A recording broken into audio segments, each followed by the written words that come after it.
بسم اللہ الرحمن الرحیم۔ نبی پاک صلی اللہ علیہ وسلم کی ایک حدیث مبارکہ پرسوں پڑھی تھی کہ جس میں اللہ پاک کے پیغمبر نے 4 باتوں سے اللہ کی پناہ مانگی تھی۔ اس میں ایک یہ تھی کہ ایسا نفس جو سیر نہ ہو، تو یہ وہ معاملہ ہے کہ جس میں انسان کو دنیاوی زندگی دی گئی ہے، تو اس دنیاوی زندگی میں بندے کو مادی لالچ دے دیا گیا ہے اور اسی کے تحت بندے دنیا بھی کماتے ہیں اور مال بھی جمع کرتے ہیں اور بہت کچھ کرتے ہیں، جس کے لیے قرآن کریم کی آیت سورۃ تغابن ہے وَأُحْضِرَتِ الْأَنفُسُ الشُّحَّ، اور نفوس کو لالچی اور حریص پیدا کیا گیا ہے۔ یہ اسی حرص کی وجہ سے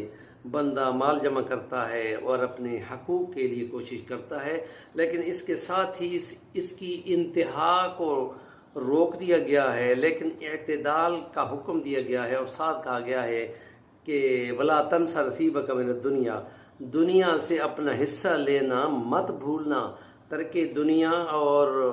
یہ رہبانیت اسلام میں، لا رہبانیت فی الاسلام، نبی پاک نے بتا دیا ہے، لیکن رہبانیت نہیں ہے، لیکن اتنا حرص بنا دیا جائے کہ نبی پاک صلی اللہ علیہ وسلم کا ہی فرمان ہے کہ کسی شخص کو اگر ایک وادی سونے کی بھر کے دے دو، ایک اور بھی دے دو، تو وہ یہ لالچ کرے گا کہ تیسری بھی ہوتی، کاش کہ یہ نہ سوچتا۔ حضور نے فرمایا کہ ہرگز نہیں، یہ لالچ اس کا کم نہیں ہوگا، اس کو قبر کی مٹی اس کا منہ بھرے گی۔ اور اس لیے یہ جو انتہائیں ہیں اور لامتناہی سلسلہ ہے،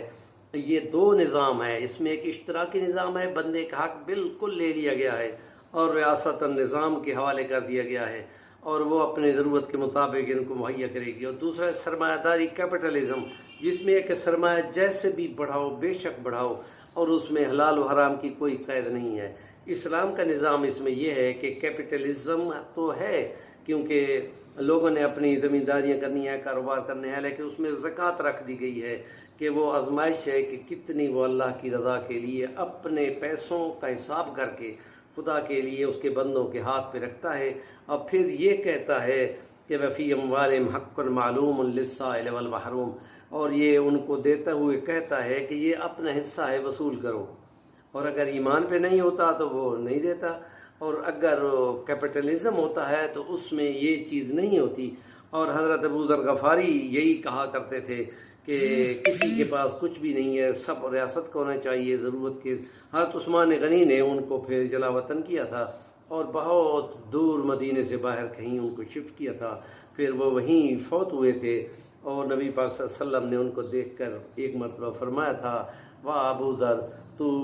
پیدا بھی اکیلا ہوا ہے اور محشر کے میدان کے لیے جب اٹھے گا قیامت والے دن تو اکیلا اٹھے گا۔ کتنا دور ان کو بھیج دیا گیا تھا، کیونکہ وہ یہ کہہ رہے تھے کہ ان کی باتوں سے یہ انقلاب کی بو آتی ہے کہ جو سرمایہ داری ہے یا جو اپنا نظم ہے مال جمع کرنے کا اور کاروبار کرنے کا اور نجی ملکیت رکھنے کا، یہ تمام چیزوں کے یہ خلاف نظریہ بول رہا ہے۔ تو لیکن انتہا اس کے لیے اسلام کا نظام اپنا اقتصادی نظام رکھتا ہے، جس میں سود پہ پابندی ہوتی ہے، احتکار کی پابندی ہوتی ہے، لوٹ کھسوٹ کی پابندی ہوتی ہے۔ ملاوٹ کے لیے کہہ دیا گیا ہے کہ جو ملاوٹ کرتا ہے وہ تو ہمارا لگتا ہی کچھ نہیں ہے۔ تو یہ اخلاقی پابندیاں اور وہ حضرت شعیب علیہ السلام کی قوم کی طرح کی بے جا لوٹ مار اور کرپشن، ان تمام چیزوں سے ہٹ کر اسلام کا معاشی نظام ہے۔ سیاسی چینل کا نام ہے صفی الرحمن البانی، ضرور سبسکرائب کریں اور کمنٹ بھی کیا کریں۔